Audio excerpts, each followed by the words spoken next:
Ahead of the 2019 budget, I thought it would be useful to provide an oversight of the tax landscape and what we expect in the budget in this regard. Tax revenue forecasts for the 2019 fiscal year were revised down by a significant 27 billion rand in the October mini-budget.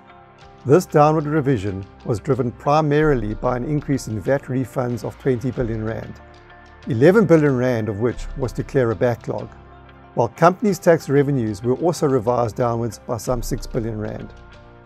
Unfortunately, the situation has deteriorated further, with some of the downside risks having started to filter into revenue collections.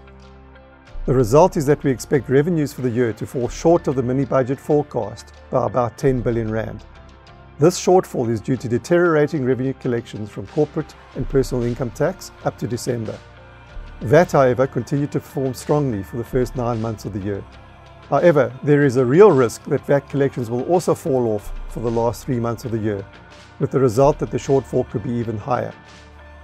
In light of the likely lower revenue collections for 2019, we also expect the revenue forecasts for 2020 to be revised downwards.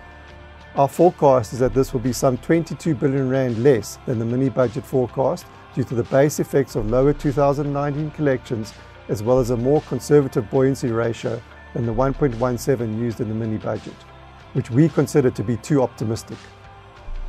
The question then arises as to whether we will see further tax increases in the 2019 budget to make up for some of this shortfall.